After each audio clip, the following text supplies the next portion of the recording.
J'ai le bonheur, l'honneur de vous accueillir avec toute notre équipe pour cette édition. La 35e édition, 35 ans. Tout a commencé en 1982, un peu plus haut, vers l'ancienne adresse du Palais des Congrès. C'était des films d'étudiants en Super 8, avec un festival qui avait été organisé, une petite rencontre, et le jury était présidé par un certain Maurice Pelinck. 3 ans plus tard, Marie Bertellus a glissé à l'oreille de quelques personnes qui avaient organisé cela, et si on faisait le festival tout court. Et aujourd'hui, on obtient un festival de catégorie 1, international, reconnu dans la France entière, et qui fait partie des festivals majeurs.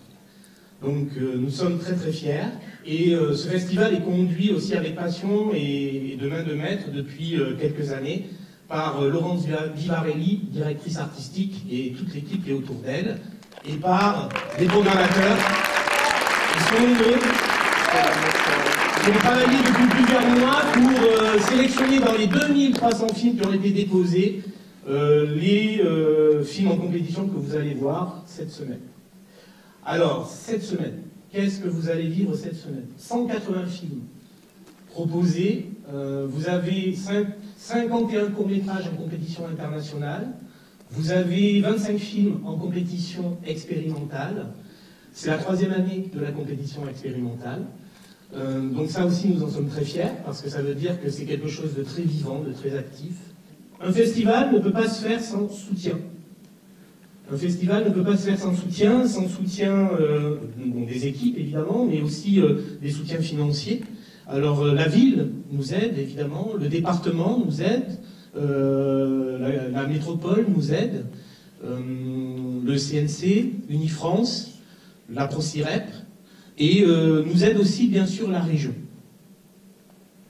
Et à ce titre-là, j'ai le plaisir d'accueillir une adjointe à la mairie, conseillère, représentante du président de région, Madame Dominique Auger, qui va nous dire quelques mots. Je suis ravie d'être avec vous ce soir. Je m'appelle Dominique Auger, je suis adjointe au maire de la ville d'Aix-en-Provence et conseiller régional, et je représente le président de la région ce soir. Je voulais vous dire 3 choses très, très rapides. La première chose, c'est que la Provence-Alpes-Côte d'Azur est une terre de festival, et en particulier une terre de festival de cinéma. Et la région aide financièrement 40 festivals. Ça représente à peu près 600 000 personnes qui vont dans ces festivals. Alors évidemment, on triche un peu, parce qu'il y a le festival de Cannes, à lui tout seul, c'est 300 000. Mais il y a quand même 39 autres festivals, dont le vôtre, qui drainent beaucoup de public. Ça veut dire que nous sommes aussi une terre de cinéma et de gens qui aiment le cinéma. Alors aimer le cinéma, il faut commencer jeune, et ça c'est la deuxième chose que je voulais vous dire aussi. Donc la région essaie de mettre au point des aides et des systèmes qui permettent à des lycéens et aussi aux apprentis, qu'on a souvent oubliés, d'aller plus au cinéma. Donc il y a une opération lycéens et apprentis au cinéma. Cette opération elle est menée avec 150 collèges et lycées, principalement les lycées pour la région, et cela draine à peu près 20 000 élèves. Alors c'est pas encore suffisant, mais c'est quelque chose qui monte en cadence et qui monte en puissance. La troisième chose que je voulais vous dire, c'est pour que le cinéma existe, il faut aussi qu'il y ait des créateurs qui existent. Et ces créateurs, il faut les aider à apprendre leur métier. Moi, je suis aussi professeure d'université, donc je suis très sensible à ce point-là des choses. Donc l'aide qu'apporte la région est aussi une aide positionner sur les ateliers d'écriture que vous montez, et en particulier les ateliers d'écriture pour apprendre à faire des scénarios de courts-métrages. Et depuis 2015, la région a créé un prix qui sera donc remis au meilleur scénario samedi soir. Voilà, pour conclure, je voulais dire aussi que la région aide financièrement ce festival, que nous sommes le deuxième financeur après la ville. Donc je suis aussi ravie d'avoir cette casquette-là pour dire que la ville est aussi grandement à vos côtés, mais je crois que quelqu'un va le dire encore mieux que moi. Appelée ici, elle nous fait la joie de l'honneur d'être là. C'est Madame Sophie Joissin, élue de la ville et sénateur, et qui va nous dire aussi quelques mots. Écoutez, c'est un grand bonheur d'être là ce soir. Je vois que vous êtes, comment dirais-je, que le festival est aujourd'hui donc animé à la fois par Guy Asti, que je ne connaissais pas. Moi, je connaissais surtout Laurence Vivarelli, et je vois cette passion donc qui se déverse, puisque Guy est aussi professeur de cinéma, à la fois sur Cézanne et sur l'université. Je crois qu'il va y avoir bientôt une licence, hein, si je ne m'abuse, en cinéma. Il me disait tout à l'heure que nous étions la deuxième ville de France en termes de fréquentation. Alors Dominique parlait à l'instant de la création, de la créativité, des festivals, et c'est vrai que cette terre est une terre bénie des dieux, si l'on peut dire. Et ce festival aussi. Ce festival, cela fait 35 ans qu'il existe et qu'il a résisté à de multiples péripéties. Moi, je l'ai connu encore au Centre des Congrès, du moins pour l'ouverture. Je l'ai connu surtout dans les salles du Mazarin, le Mazarin qui a le charme de ces vieilles salles de cinéma où on n'est pas forcément super bien assis. Je pense que Jean-Marie Guillaume ne m'en voudra pas. Mais en même temps, où on est heureux, on est dans l'attente de quelque chose, et je crois que c'est une atmosphère bien particulière qu'on connaît sûrement tous ici, et qui est formidable. Mais c'est bien aussi d'être dans une salle comme celle-ci, très bien assis, nombreux, avec un immense écran. Hein, je trouve ça assez formidable, quoi. Alors, festival tout court, la ville, elle est à la fois fière et heureuse de le soutenir. Parce que le festival tout court, c'est l'aide à des jeunes scénaristes, c'est un marché du film tout court, et c'est pas évident les courts-métrages, c'est pas un genre facile. C'est pas un genre facile parce que c'est pas un genre que les producteurs produisent tellement, c'est pas tout à fait dans les standards habituels. Et dans le même temps, ce festival, il anime aussi les écoles et les collèges de la ville tout au long de l'année, par le biais de ce que l'on appelle les EAC, qui sont des contrats entre la ville, le ministère et la DRAC. Et ça nous permet d'éduquer à l'image un grand nombre de jeunes gens. Et cette éducation à l'image, je pense qu'aujourd'hui, elle est cruciale. Elle est cruciale parce qu'il y a beaucoup de violence, beaucoup de choses qui peuvent être choquantes pour de jeunes esprits ou même de moins jeunes. Et l'éducation à l'image permet de mettre à distance, de développer l'analyse, l'esprit critique. Et je pense qu'on peut leur dire un immense bravo. Je vous souhaite une belle soirée, je vous souhaite de prendre énormément de plaisir, comme nous l'avons pris avec toute l'équipe à concocter ce festival. Et je vous dis merci déjà de votre présence et de votre affluence, et surtout parler du festival autour de vous. Et sachez que le festival est accessible pour un pass de 20 € et à prix réduit pour un pass de 10 € pour tout voir. Donc comment s'en passer? Bonne soirée à vous.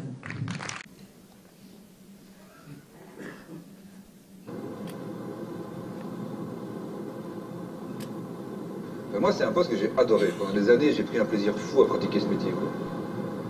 Maintenant, il y a un moment donné, comme tous les jobs, tu sens que tu as atteint un plafond et tu as envie de bouger, quoi. Mais ça atteint le plafond, hein. Ben, ça fait déjà un peu de temps que j'atteins le plafond, en fait.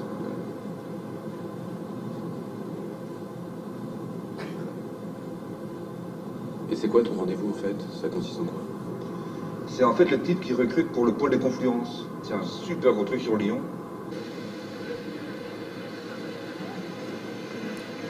Je suis désolé si j'étais désagréable tout à l'heure. Pas de souci, c'est pas grave.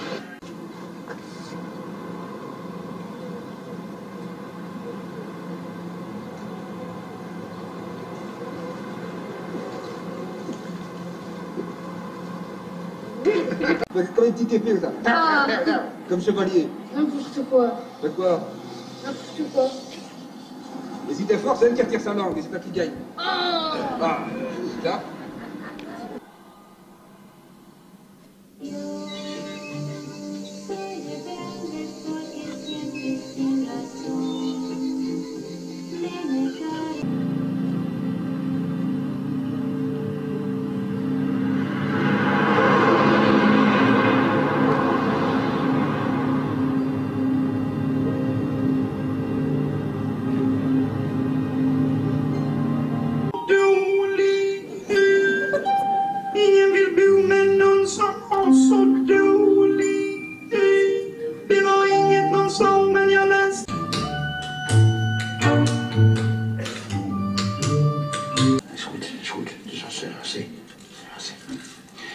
Voilà. C'est pas bon.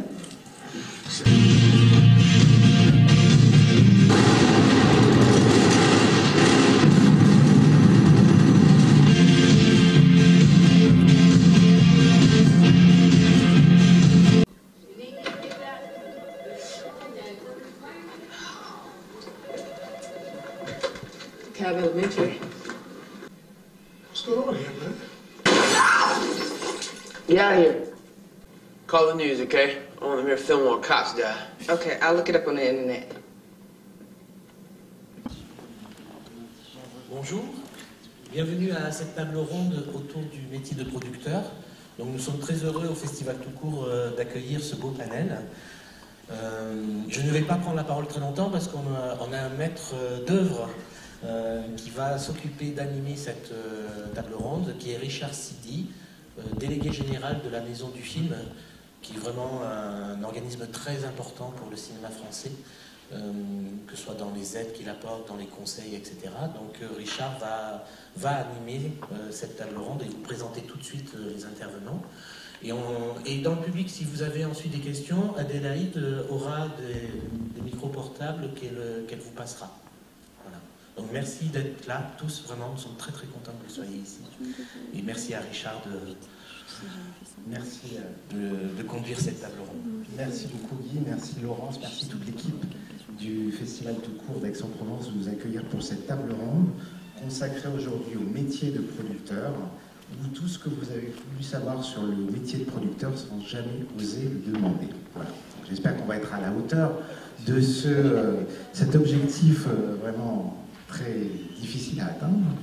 Voilà, donc nous allons parler de ce métier en essayant d'être le plus pratique possible. Donc n'hésitez pas à nous poser des questions de manière à ce que cette table ronde soit la plus interactive possible.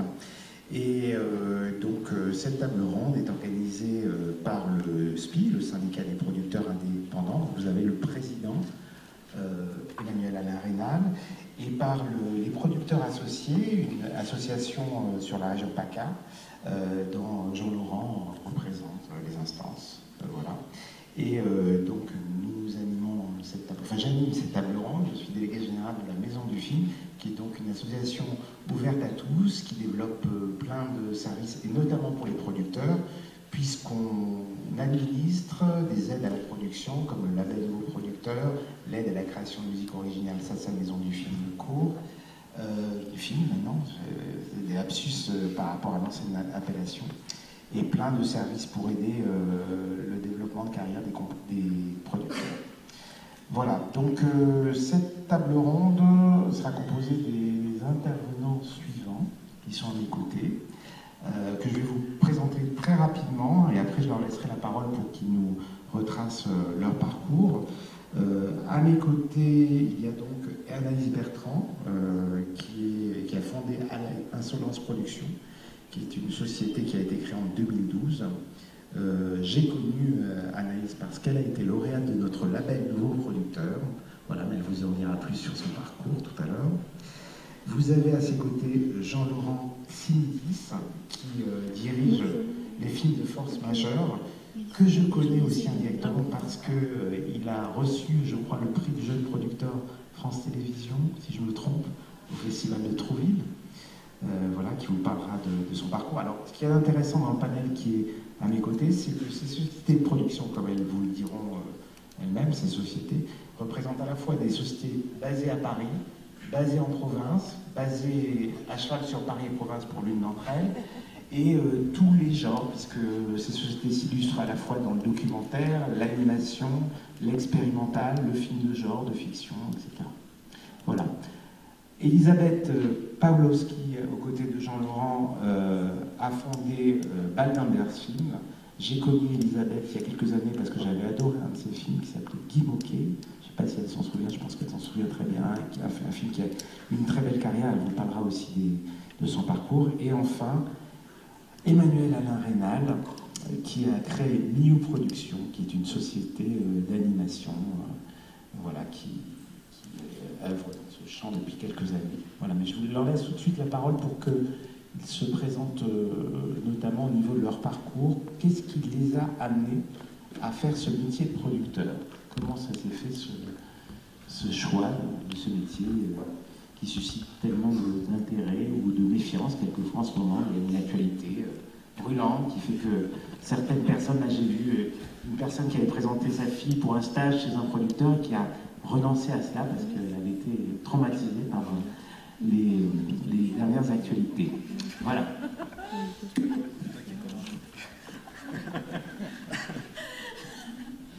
Alors moi j'ai fait la fac à Lyon.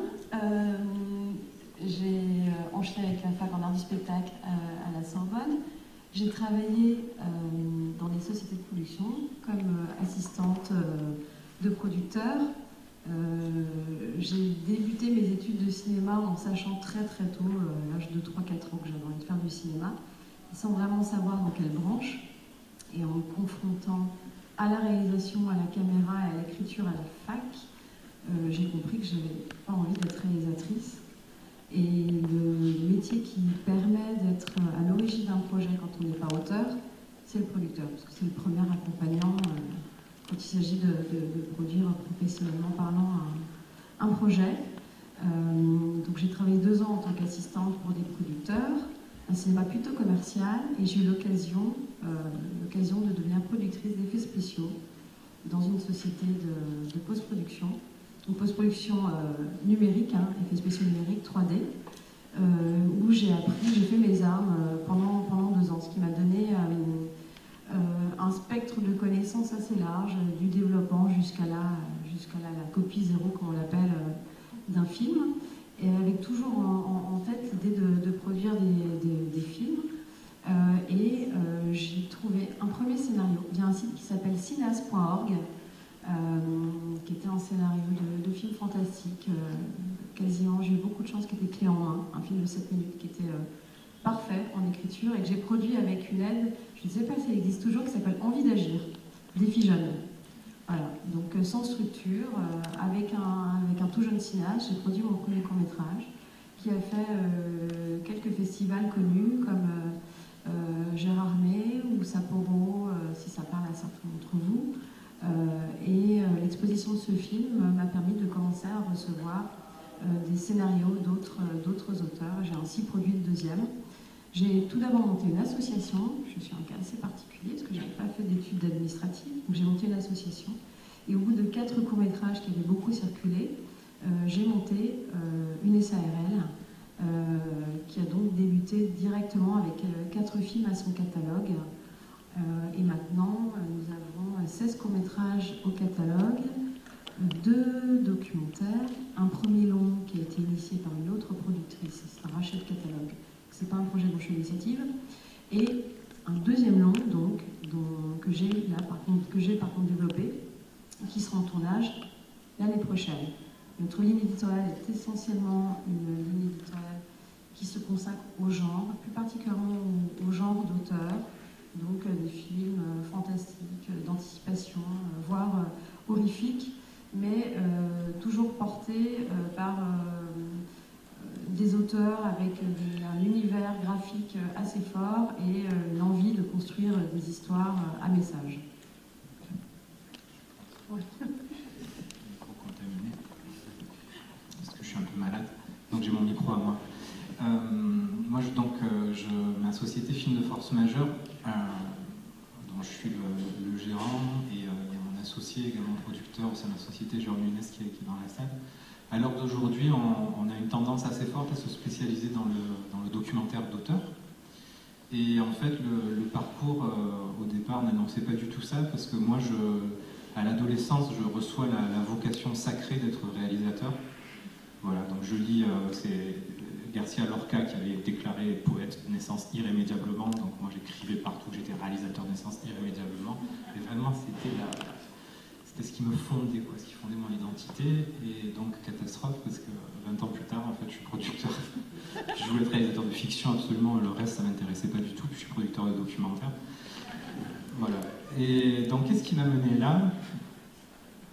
En fait, c'est parce que je pense que ce qui me plaît vraiment dans le cinéma, ce que j'aime vraiment faire, c'est la sensation de lancer, de donner vie à un projet et que la chose se fasse. Et en ça, je rejoins un peu ce qu'a décrit Anaïs Pourel, c'est-à-dire bien sûr, c'est aussi la place de l'auteur, mais l'auteur, ça va au-delà de ça. C'est qu'après, il y a une telle concentration sur l'objet, sur la fabrication, sur la finition, sur le sens, enfin, il y a quelque chose qui est beaucoup plus concentré. Alors que quelque part, moi en tant que producteur, ce qui me plaisait, pour dire les gros mots de la vie, c'est le côté un peu d'entreprendre, quoi. C'est-à-dire de lancer un projet, de le rendre possible, et puis de le voir arriver à la fin, et puis d'en être fier après, avec cette espèce de distance supplémentaire qui fait qu'on accompagne plutôt qu'on réalise. Et ensuite, par rapport à la spécialisation sur le documentaire, ça s'est fait progressivement. En fait, ce qui s'est passé, c'est que le moment de la grande désillusion de ma vie, c'est quand je suis parti en Autriche, parce que ma compagne de l'époque, qui était destinée à produire mes films, avait eu un stage dans une société qui s'appelle Amour Fou, qui était basée en Autriche et un peu au Luxembourg. Et quand je l'ai rejoint là-bas, pour que je gagne ma vie, ils m'ont proposé d'aider un peu sur la branche luxembourgeoise, parce qu'on pouvait travailler en français. Et du coup, je me suis mis à faire de la prod comme ça. Et en fait, j'ai kiffé comme un fou.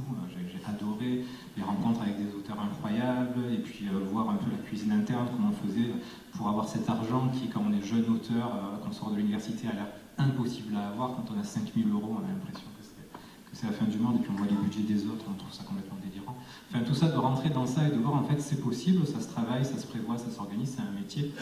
Ça m'a beaucoup séduit. Et alors à Amour Fou, eux, ils produisent tout. Ça va de la vidéo d'artiste expérimental au long métrage mainstream de fiction. Et du coup, quand on est revenu en France, parce qu'on est 4 associés, on était tous à l'étranger, on est revenu en France pour créer Film de Force Majeure, on l'a créé un peu sur ce modèle-là en disant on veut faire tout, ce qu'on a essayé de faire au début, évidemment on s'est pété la gueule.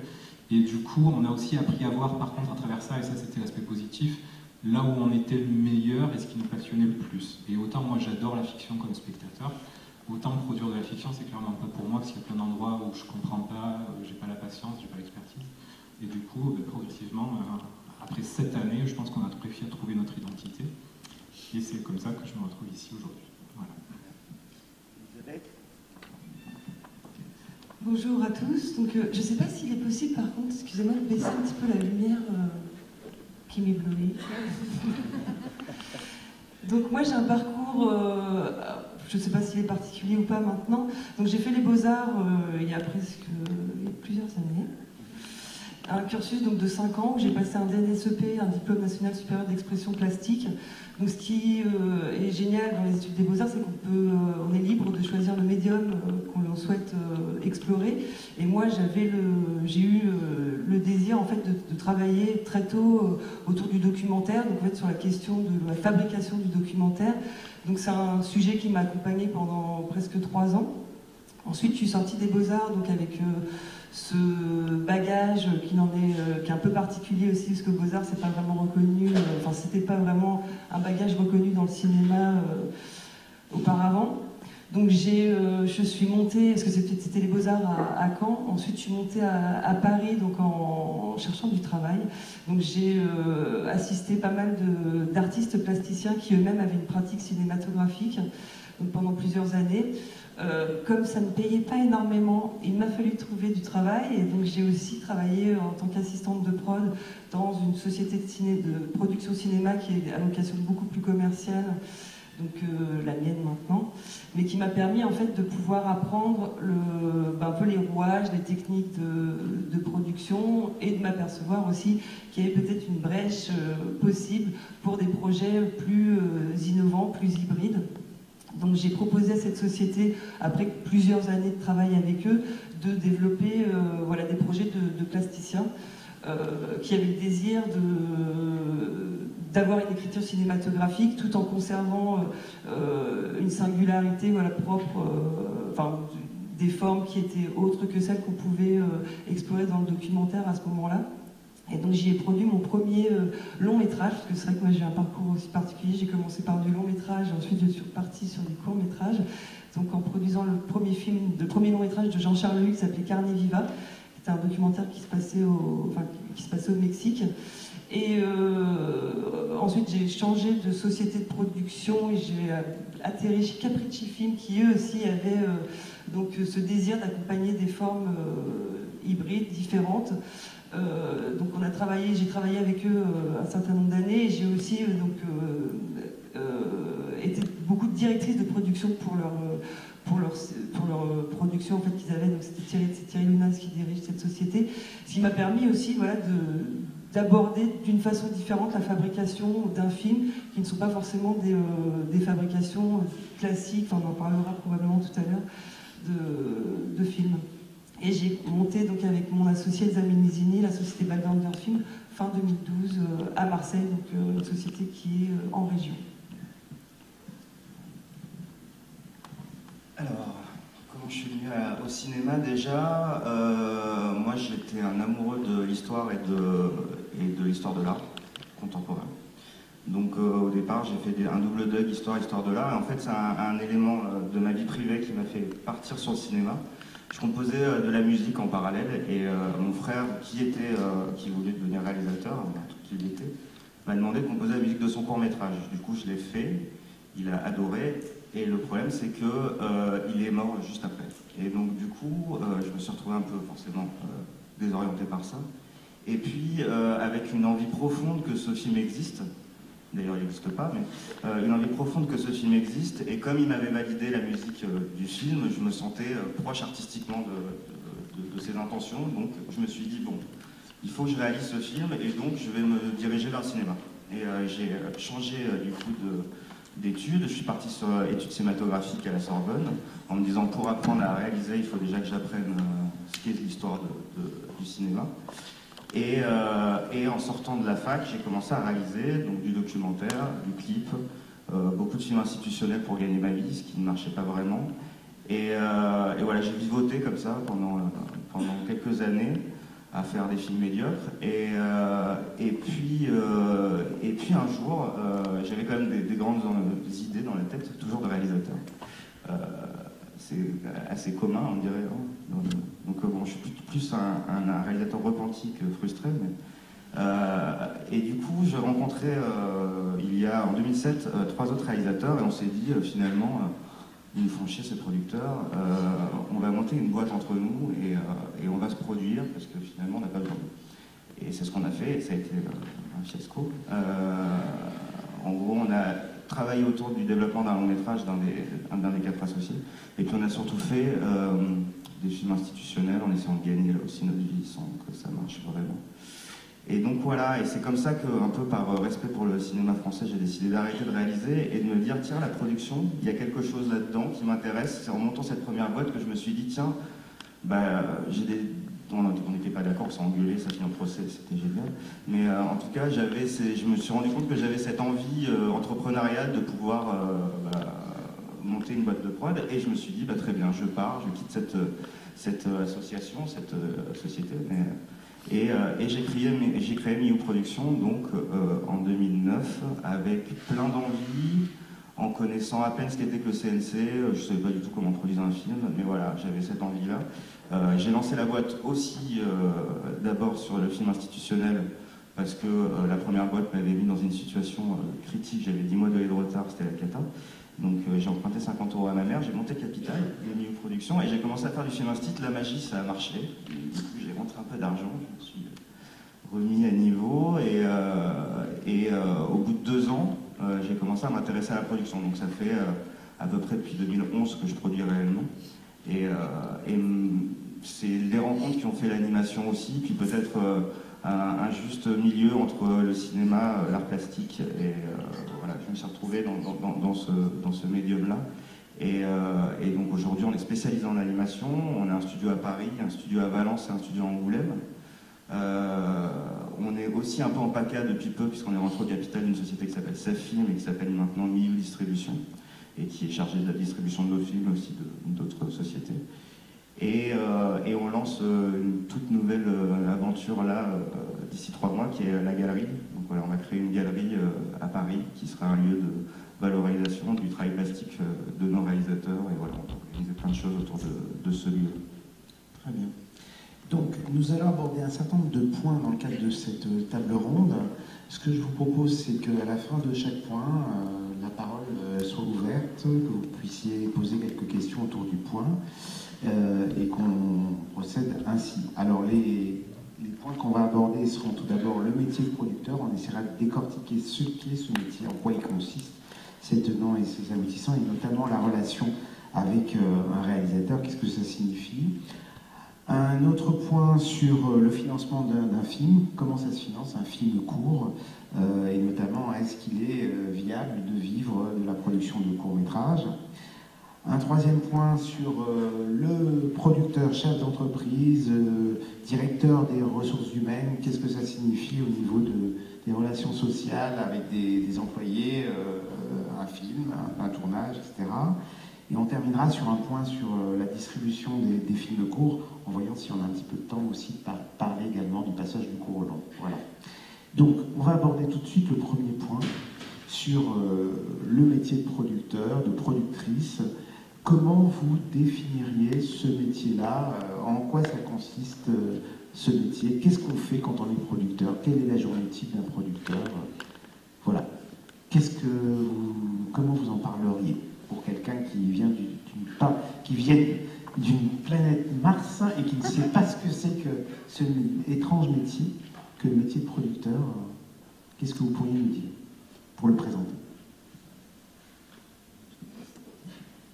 Après, il y a une définition du producteur qui est donc de mettre en œuvre tous les moyens pour qu'un film se fasse et qui aussi garantit la bonne fin du film. Je ne sais pas si vous voyez ce que j'entends par cette définition-là. Après, il y a plusieurs types de producteurs, enfin, j'estime. Les producteurs qui sont plus financiers, les producteurs qui sont plus artistiques. Je suis productrice de films indépendants, et donc j'estime être essentiellement une productrice artistique, c'est-à-dire je tiens un rôle de directrice artistique sur les projets que je porte, tout en bien sûr étant la personne en charge de la recherche de financement. Je vais essayer de faire assez court pour que tout le monde puisse parler, et après je n'ai absolument pas de journée type, puisqu'on peut être en rendez-vous, en déplacement, entre répondre aux mails, lire des scénarios, faire des dépôts, suivre des post-productions, enfin, les tâches sont multiples, et après, voilà, encore une fois, il y a des producteurs qui vont s'attacher plus au développement, des producteurs qui s'attachent plus à la recherche de financement, d'autres qui sont plus dans la post-production. Après, c'est vraiment une question de la représentation. C'est de la représentation. La représentation, bien sûr, mais c'est aussi les voyages en festival, les déplacements, la recherche de nouveaux talents aussi, la veille, comme on dit, voir des films aussi parce que, évidemment, quand on est dans une période de financement ou de production, de fabrication, on doit aussi être déjà à la recherche ou au développement de futurs talents. Donc c'est une espèce de travail comme ça, une roue qu'il faut faire avancer. Et chaque jour est différent. Voilà, c'est jamais, pour ceux qui aiment la variété, effectivement, c'est un métier qui peut convenir. Vous autres, vous en pensez? La journée type d'un producteur, qu'est-ce que vous faites concrètement? Qu'est-ce qu'un producteur ou la journée type? Les deux. Qu'est-ce qu'un producteur? Comment vous définissez d'abord? Parce que le métier de producteur pour vous, c'est quoi? Qu'est-ce qu'un producteur? Je pense qu'on est producteur à partir, on est producteur à partir du moment où on signe avec un auteur un contrat sur lequel il y a marqué cession de droit. Je pense que c'est important de commencer par là, parce que c'est ça qui nous fait juridiquement être un producteur. Et ça commence par quelque chose de très violent. Pour comprendre ce que c'est que le métier de producteur, je pense que c'est intéressant. C'est-à-dire qu'en gros, un auteur qui est généralement un peu seul, un peu perdu, surtout dans le court-métrage, va décider de signer un contrat qui fait de la personne, du producteur, le détenteur des droits, contre bien sûr beaucoup de choses. Mais voilà, je trouve que c'est intéressant comme point de départ. Ça veut dire qu'en gros, on n'est bien sûr pas des auteurs, Mais on a une responsabilité par rapport à l'œuvre qui est énorme, puisque d'un coup on est le représentant, quelque part, de cette œuvre et donc de cet auteur. Donc voilà, pour moi, je suis producteur d'un projet à partir du moment où je signe ce contrat. Et j'espère que, pour des raisons de transparence et de travail commun, que ce contrat est clair pour tout le monde. Et voilà. Mais ça peut être un contrat d'option aussi. Une façon d'option, oui. Mais bon, ça reste la même chose. C'est dans le temps de l'option. Et je pense que ça définit beaucoup de choses, y compris la relation qu'on a avec l'auteur, y compris la relation qu'on a avec l'artistique, puisqu'effectivement, souvent après, de fait, on accompagne artistiquement parlant le projet, et après on va peut-être parler de toute la vie d'une œuvre, en tout cas du point de vue du producteur, mais voilà, pour moi c'est une bonne définition. L'autre chose, c'est que c'est pas obligatoire, mais c'est aussi un dirigeant d'entreprise. Après, ça peut être un salarié dans une entreprise, mais voilà, le producteur n'est pas forcément dirigeant d'entreprise. C'est vrai que moi c'est le cas, mais... Et la journée type, ta journée type, qu'est-ce que c'est tous les jours pareil, le matin tu relèves tes mails? Parce que généralement la veille, j'ai trop bu suite à une projection de film. Je prends 12 cafés et puis on est filmé. Hein. Ouais, mais j'ai décidé d'oublier la caméra. On m'a dit qu'il fallait que la parole soit libre, alors j'oublie la caméra. Et du coup, non, en gros, moi, j'ai plusieurs choses dans la journée. Il y a bien sûr le temps administratif, gérer les dépôts de demande de subvention. Il y a le temps de développement, la relation avec les différents auteurs, les différentes versions de scénarios qu'on voit arriver, tout le suivi sur le développement artistique. Beaucoup de prospection, ça fait vraiment partie. C'est plutôt mon samedi type, ça. Le samedi, je reste chez moi et je suis tranquille, ma femme est en libraire, elle bosse le samedi, et je passe ma journée sur Internet à visionner plein de choses, à aller sur les Tumblr, à essayer de trouver des nouveaux talents, et de leur envoyer un petit mail en disant j'aime ce que vous faites, est-ce que vous avez un film. Et tu lis quand les scénarios? Mais moi je fais de la nuit, je lis pas. Tu lis pas, tu fais partie des producteurs qui ne lisent pas? Non, si, je lis essentiellement dans le train. Et les samedis. Mais alors moi, il se trouve que, contrairement à mes collègues, je reçois beaucoup moins de dossiers, déjà parce qu'en animation, il y a moins de projets. Et tandis qu'en fiction, en animation, l'avantage, c'est qu'un dossier, quand il arrive, on voit tout de suite si l'auteur est sérieux. En fiction, on est obligé de lire tout le scénario. En animation, on voit très vite si ne serait-ce que par les recherches graphiques, voilà, on voit un peu vers quoi on va. Mais je reçois pas tant de dossiers que ça, donc je lis, mais pas... Je lis plus pour les commissions que pour... Ça veut dire quoi, pas tant de dossiers que ça, par semaine tu en reçois? Naturellement, c'est-à-dire sans que ça soit par le biais de quelqu'un que j'ai rencontré, ou c'est-à-dire vraiment la voie de contact. Je dois recevoir... c'est vraiment ridicule, je dois recevoir 3 projets par mois, chose comme ça. D'accord. Alors que eux, je pense qu'ils reçoivent 6 projets par mois. Ils vont nous le dire combien de... Non? 90 par mois. 3 par jour. Ok. D'accord. Baldanders film. Elisabeth, moi, c'est quoi? On n'en reçoit pas 90. Mais donc nous, en fait, c'est vrai qu'on a nos journées, je pense, comme vous, en même temps c'est particulier, parce que tous nos auteurs sont très différents. Et effectivement, la relation qu'on a avec eux, la relation de travail est très différente avec chacun. Donc on travaille, je pense, pas du tout de la même façon avec chacun d'entre eux. Certains sont plus à même d'écrire seuls, par exemple. D'autres pour qui c'est les premières œuvres demandent un accompagnement beaucoup plus précis, plus particulier, beaucoup plus de temps. D'autres, qui sont beaucoup plus accomplis. Donc viennent nous voir pour du conseil. Enfin, c'est vraiment du conseil. C'est vraiment très différent. Je pense qu'il n'y en a aucun. Il n'y en a aucun qui est comparable avec l'autre. Que dire de plus? Donc on n'a pas les soirées comme Emmanuel, parce que nous sommes à Marseille.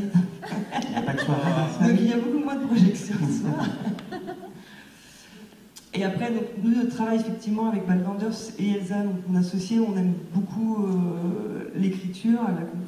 On est, je pense, là où on rejoint l'ensemble de nos auteurs, c'est qu'on aime vraiment avoir un travail collectif sur l'écriture du scénario ou des projets, chercher ensemble les dispositifs, les narrations. Enfin, on est vraiment très très présente dès l'écriture. Donc ça prend pas mal de notre temps. D'accord. Jean-Laurent.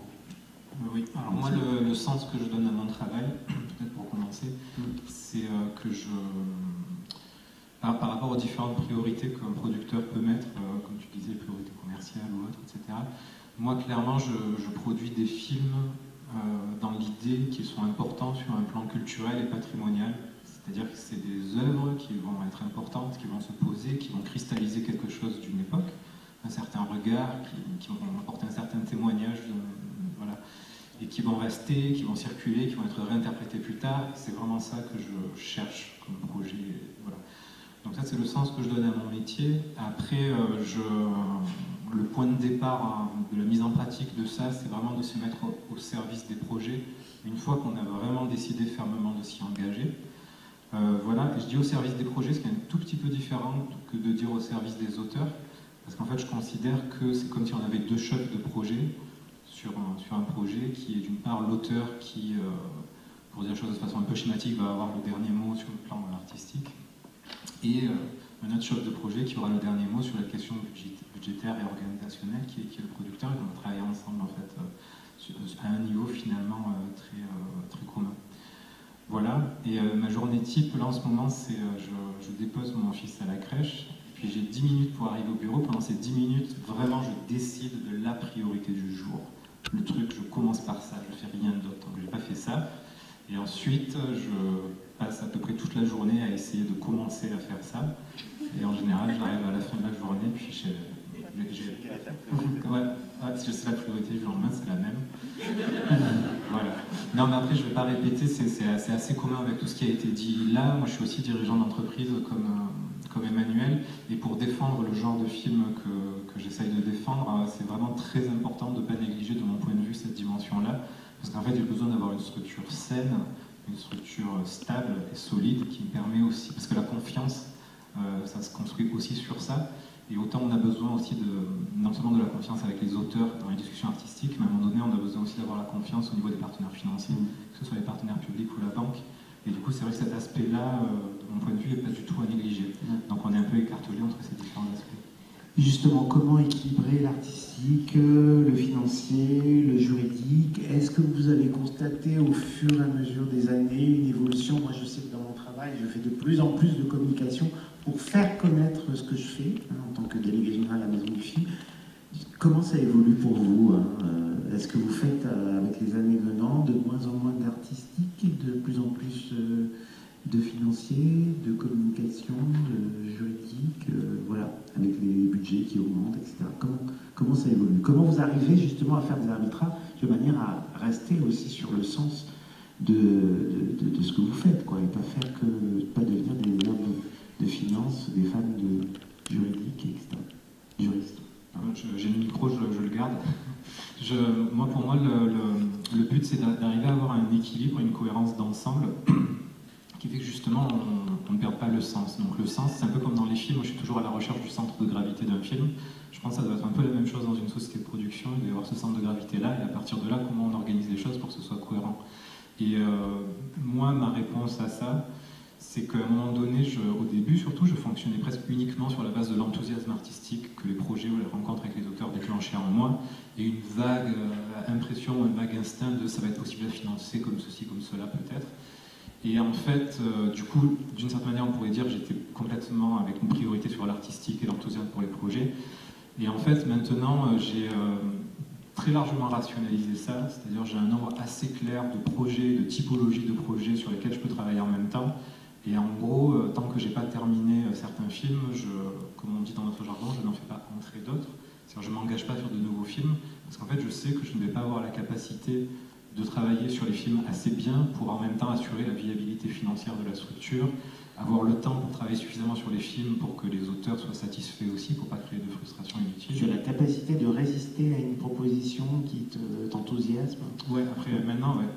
Ouais. Je dirais depuis une bonne année, ouais. Je suis revenu un peu...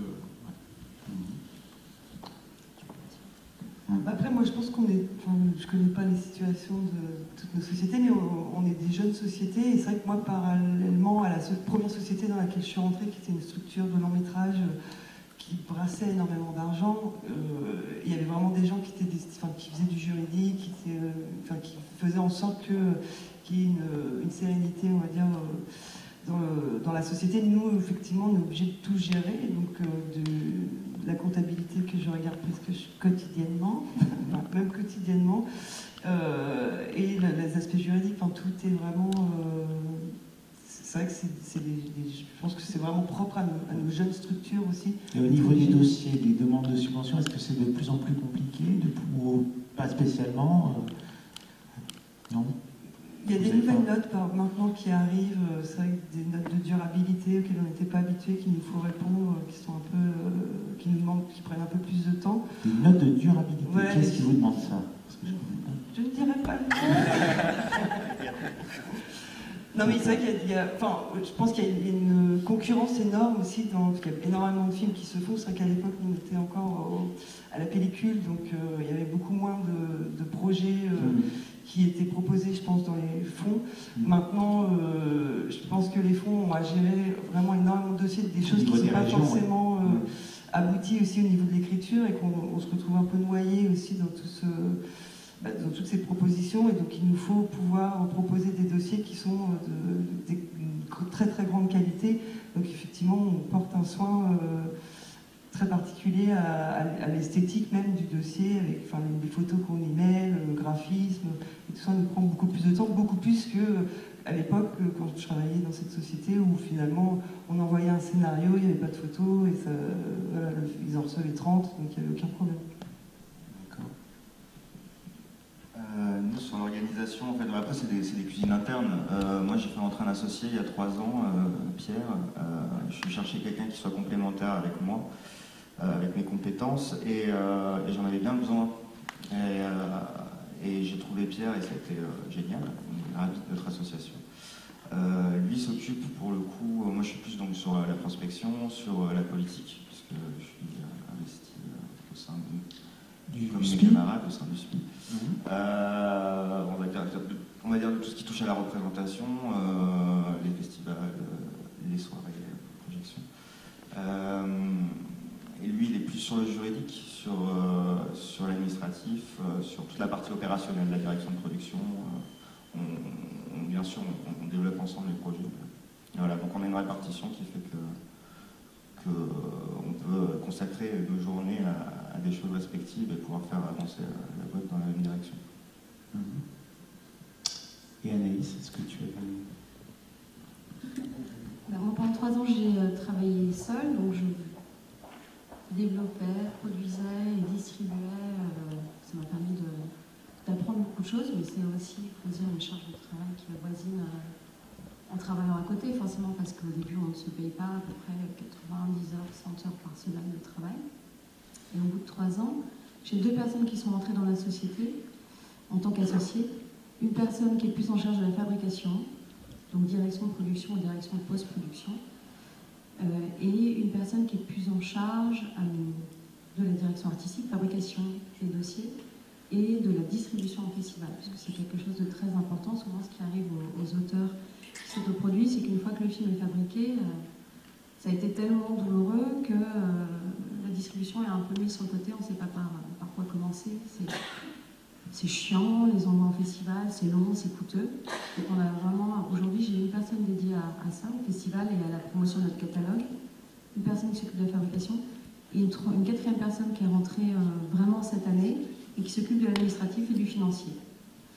Donc j'ai dispatché toutes les tâches que je prenais en charge. On les a dispatchées, voilà, sur 4 personnes. On n'a pas tous les moyens de... On ne peut pas sortir 4 salaires, évidemment, par mois. Donc chacun travaille aussi à côté dans des milieux qui lui sont propres, alors qui sont plutôt, comment dire, qui correspondent en relation exactement avec ce qu'ils font au sein d'un centre de production. Et la différence, c'est qu'avant, je produisais 1 à 2 films par an, et maintenant, on arrive à passer à 4 films par an, et aussi... ils ont été de vrais ressorts pour me permettre aussi de passer au long métrage, puisque il y a 3 ans j'ai commencé à développer du long métrage. Et sans eux, il m'aurait été très difficile de dégager le temps nécessaire pour passer au long, parce que c'est une passerelle, on peut peut-être en parler ensemble après. C'est difficile. Et bien évidemment aussi, c'était un deal entre nous 4, c'est que si chacun a envie de porter un projet, un coup de cœur pour un auteur ou pour développer un film, évidemment il le fait parce que être simple distributeur ou directeur de production et de post-production dans une société de court-métrage, c'est pas non plus, quand en plus on a payé des copinettes, c'est pas hyper abondant, quoi. Donc chacun a le droit de porter son projet et aujourd'hui chacun a produit entre 1 et 2 courts-métrages au sein de l'Insolence Production. Je vais terminer par une question sur ce point et après on donnera la parole au public. La question est la suivante. Vous voyez plutôt comme un créateur ou un entrepreneur? Et puis, quelles sont les qualités essentielles pour vous d'un producteur? Les 3 qualités essentielles d'un producteur qui fait que vous pourriez identifier quelqu'un qui a les qualités nécessaires, les compétences nécessaires, voire même les défauts, hein, peut-être. Quels défauts faut-il avoir pour être un bon producteur?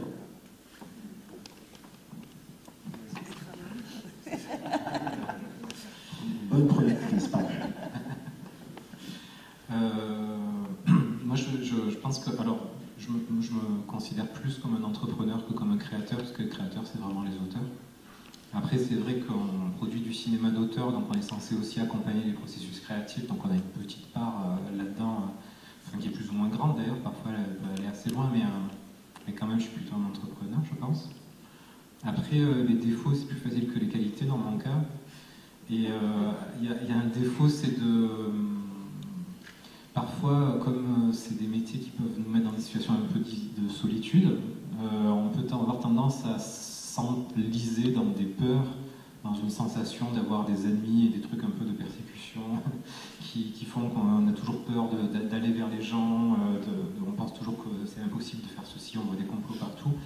Moi j'ai été victime de ce syndrome-là quand même pendant un moment au début, et en fait ça a beaucoup plus entravé qu'autre chose le travail de film de force majeure.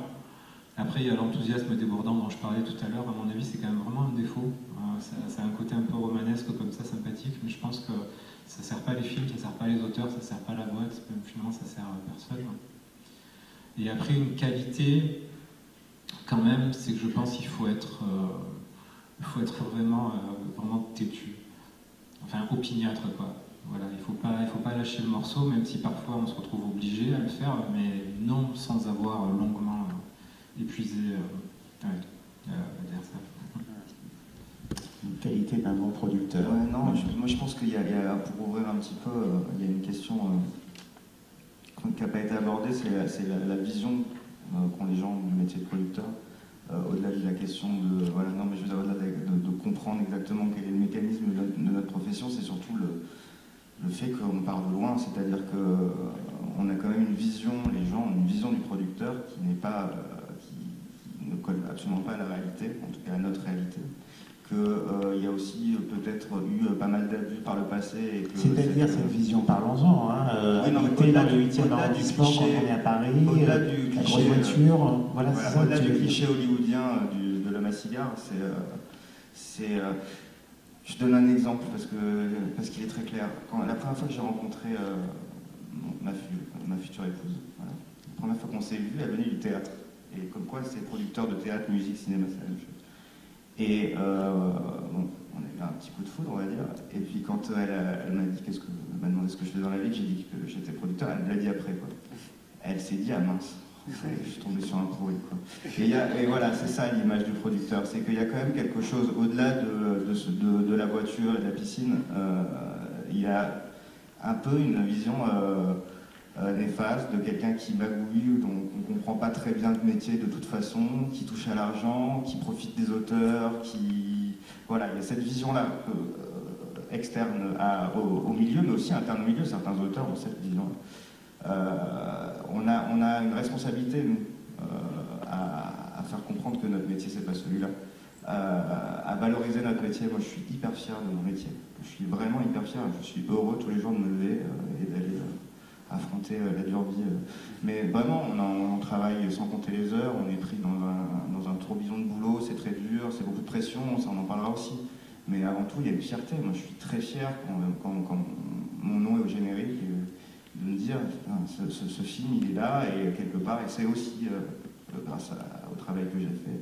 Est-ce qu'on oublie, vous endossez la responsabilité du film, hein, vous avez la garantie de bonne fin, comme on dit. Hein. Voilà, il y a quelque chose qui est important, je suis exactement sur la même ligne que Jean-Laurent, c'est-à-dire que moi je considère l'auteur comme un collaborateur. Je pense qu'en haut de la hiérarchie, c'est l'œuvre. Et par contre, il y a une différence, c'est que le producteur, contrairement au réalisateur, a une responsabilité juridique, c'est-à-dire à la fois de garantie de bonne fin, mais aussi c'est un chef d'entreprise, donc c'est lui qui embauche. Donc, il y a des questions de droit du travail, des questions de convention collective, il y a des questions de sinistre, il y a des questions d'assurance. Donc il y a une petite différence dans cette hiérarchie-là, même si je considère l'auteur vraiment comme un collaborateur, c'est que, et c'est pour ça qu'on a le dernier mot sur les questions d'administration, de direction de production, etc., c'est qu'au bout d'un moment, je me souviens sur un film expérimental, on était en haut du pic du Canigou, on tournait en Super 16, c'était n'importe quoi ce film, tu le connais, tu l'as soutenu à travers la maison du film, c'était Lumière Fossile. Et le chef-op, à un moment donné, me dit « Ah si, on va prendre la 4x4, et puis moi je me mets à l'arrière, et puis comme ça on peut filmer le ravin en travelling. » Et au bout d'un moment, j'ai dit « Non, on le fait pas. » Et elle m'a regardé en disant « Vraiment, t'es pas fun, quoi. » Je dis « Non, je suis pas fun, on balance pas une voiture dans un ravin avec 5 personnes. » Voilà. Donc il y a quand même ce rôle-là, on a un rôle juridique qui est important. Et sinon, voilà, moi je suis plutôt dans ce rapport de collaboration avec l'auteur en disant que la bonne décision, c'est celle qui va alors à la direction de l'œuvre. Voilà. Je ne sais plus quelle était la question de départ. Les 3 qualités, voire défauts d'un producteur. Qu'est-ce qui fait qu'on peut identifier quelqu'un qui a le potentiel d'être un producteur? Moi, je pense que Jean-Laurent serait d'accord avec ce que je vais dire de moi-même. C'est une capacité de travail énorme qui est aussi un défaut, parce que finalement, on peut ne pas s'arrêter. Donc, comme c'est une passion, vraiment, on peut passer son week-end, c'est samedi, c'est dimanche, c'est nuit, à lire des choses, à regarder des choses, mais aussi à toujours vouloir s'avancer sur le lendemain. Et voilà, donc ça, c'est le plus gros défaut, je pense. Avec, je te rejoins, l'angoisse de mon Dieu, qu'est-ce que j'ai dit hier? Est-ce que ça va pas me porter préjudice sur ma prochaine production? Toutes ces choses, en fait. Voilà. Et je pense qu'on est têtu aussi, effectivement. C'est étonnant, vous ne parlez pas du tout des dossiers que vous êtes amené à monter pour avoir des financements et aussi de l'aspect relationnel. Il faut connaître les interlocuteurs, ça prend du temps avant de se faire identifier les chaînes de télévision. C'est finalement... Je vais répondre à la précédente question d'abord. Quand on parlait des trois qualités, et tu as parlé de vision tout à l'heure avec Alain, la vision que les gens ont du métier de producteur. Et à l'inverse, je veux dire qu'un producteur, après c'est ma définition, c'est quelqu'un qui doit avoir une vision. Les producteurs qui n'ont pas de ligne éditoriale, qui produisent tout genre de projets, quand on est producteur indépendant, d'autant plus quand on travaille un peu en niche, comme moi, avec le genre, il faut avoir une véritable vision. Comment est-ce qu'on voit un film et est-ce qu'on le voit de la même manière que l'auteur le voit? Est-ce qu'il peut arriver d'avoir un coup de cœur sur un scénario et se rendre compte que l'auteur ne le voit pas du tout comme vous l'imaginez vous? Et c'est le début des problèmes. Donc tout d'abord, c'est un visionnaire, dans tous les sens du terme. C'est quelqu'un qui doit prendre de l'avance, qui doit savoir où il va, qui doit savoir guider quelqu'un qui parfois, quand on parle de premier film, peut tâtonner. Après, évidemment, c'est courageux. Il faut être courageux, il faut assumer, il faut prendre des risques. Et un risque, parfois, c'est savoir dire non, justement aussi pour protéger les autres, pour se protéger soi. Voilà. Et évidemment, tenace. Ça rejoint ce que je dis, tenace, c'est pouvoir travailler, parfois ne pas s'arrêter, mettre des coups de collier, harceler les gens, harceler ceux qui ne vous répondent pas quand vous leur demandez une subvention, une lecture. Donc voilà, c'est beaucoup de courage, de ténacité et une vision. Alors moi je m'appelle Slimane Dounia, je suis réalisateur et en fait à l'origine j'ai fait une section qui s'appelait A3 Cinéma en fait au lycée.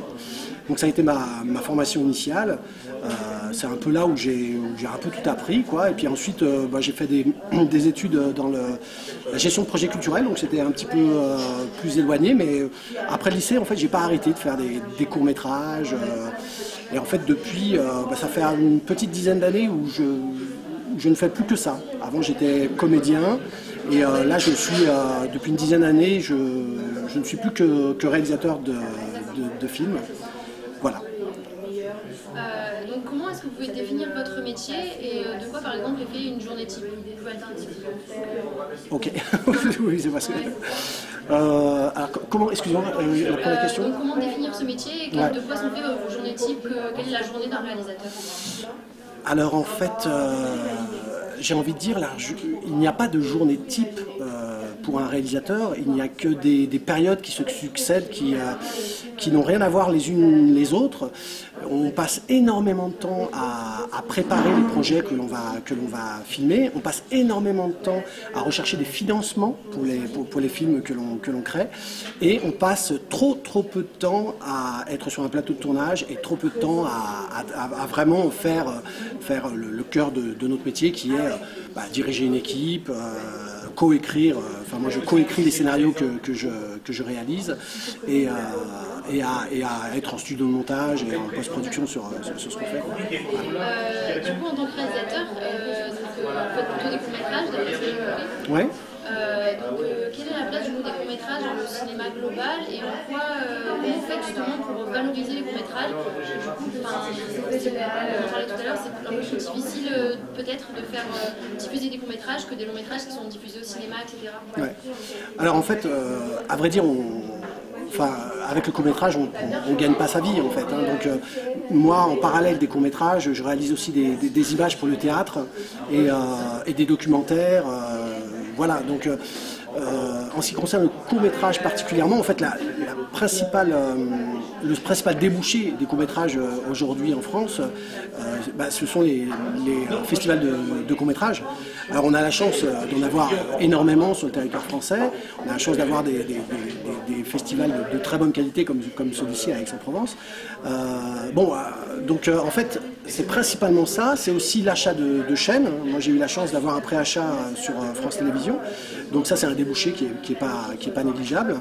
Et puis après, tout dépend des thématiques des films. Moi j'ai tourné un film en Algérie, et donc je sais qu'on me le demande aussi pour des soirées thématiques sur le pays.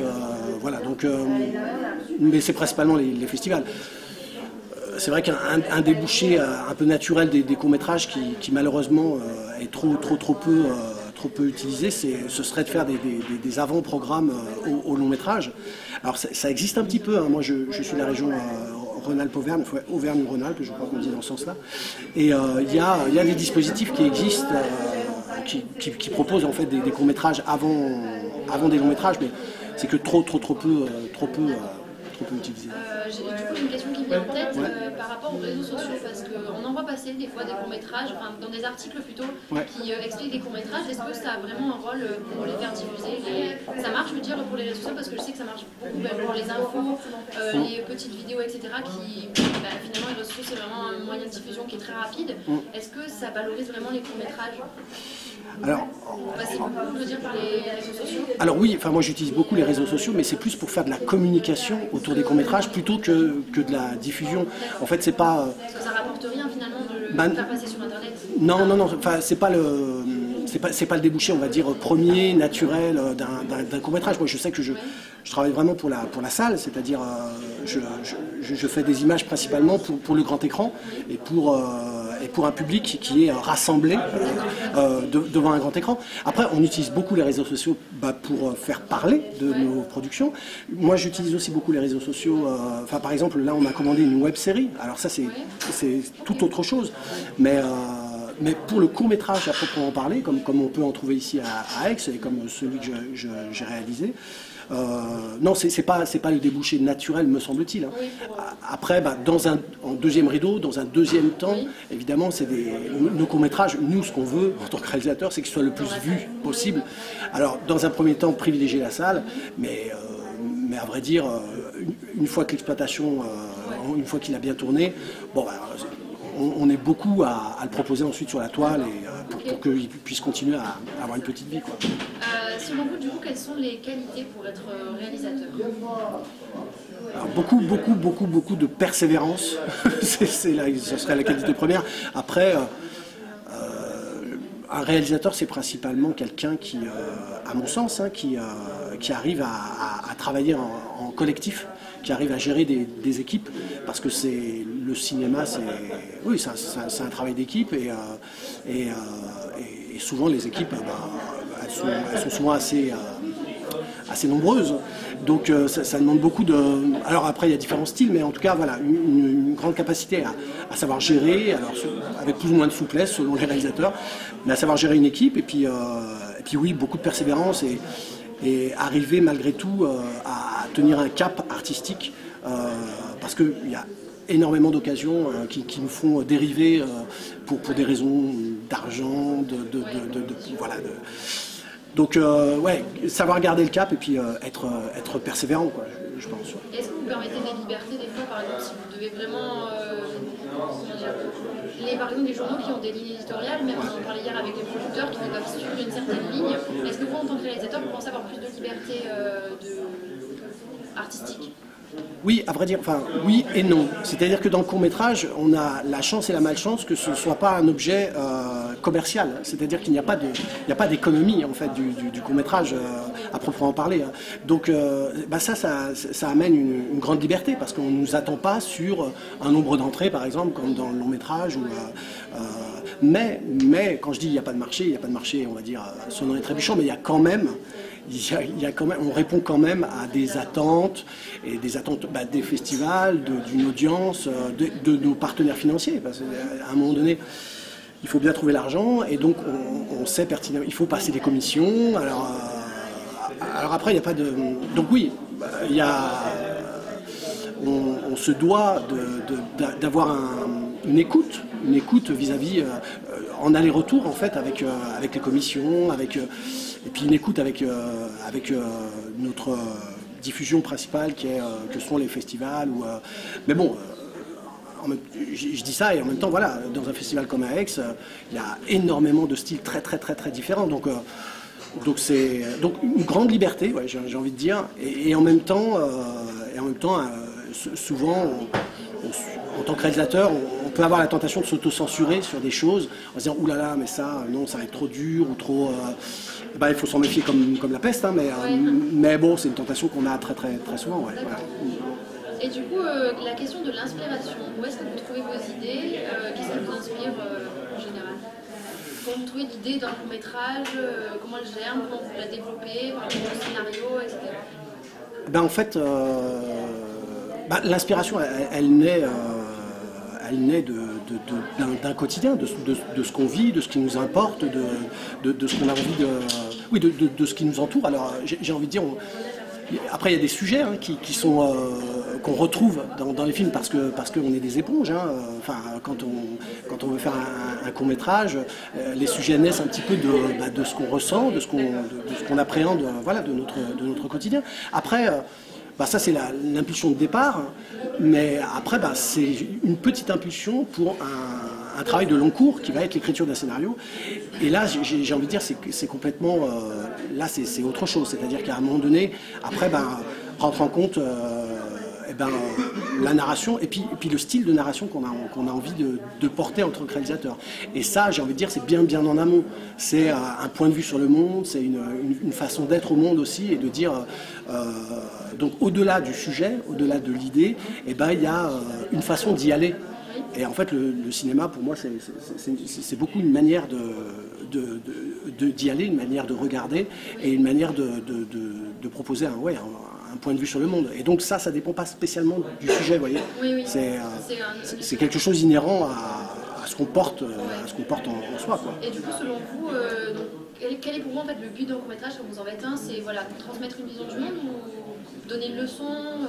C'est quoi les objectifs vraiment quand vous diffusez un court-métrage en festival? Qu'est-ce que vous voulez que ceux qui regardent ils se disent en sortant de la salle, par exemple? Alors c'est certainement pas donner une leçon, hein, parce que je crois que personne n'a de leçon à avoir de personne, mais moi je me méfie par exemple pour ma part des films à sujet, des films à thèse. Après on a quand même des choses à dire, et il y a quand même des idées qui sont véhiculées dans le film qu'on propose. Moi, qu'est-ce que j'aimerais?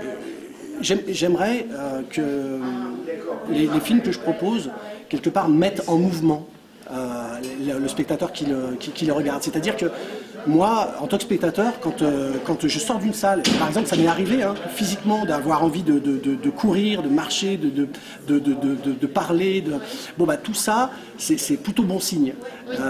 Et moi, j'aimerais bien que ça crée de l'émotion, mais pas au sens simplement sentimental du terme, mais de l'émotion dans le sens de ce qui met en mouvement.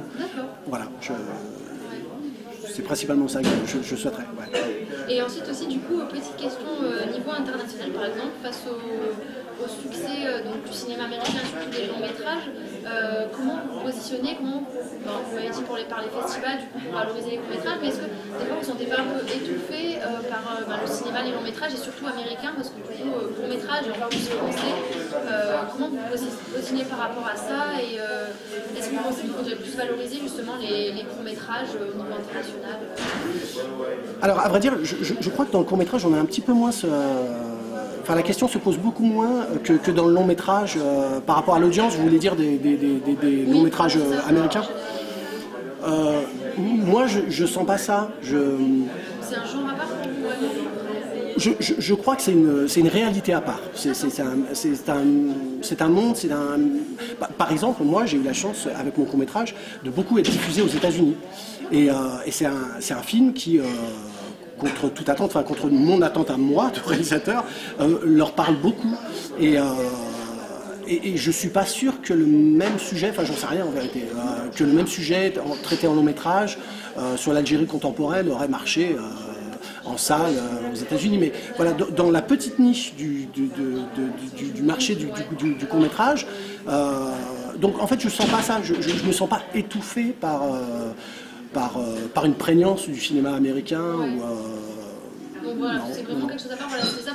Moi, je me demandais justement si ça se sentait étouffé ou pas par le cinéma, les blockbusters et tout ça, de se dire finalement le court-métrage c'est petit, il n'y a pas beaucoup de monde dans la salle, alors qu'il y a des films qui font des tas d'audience. Ouais.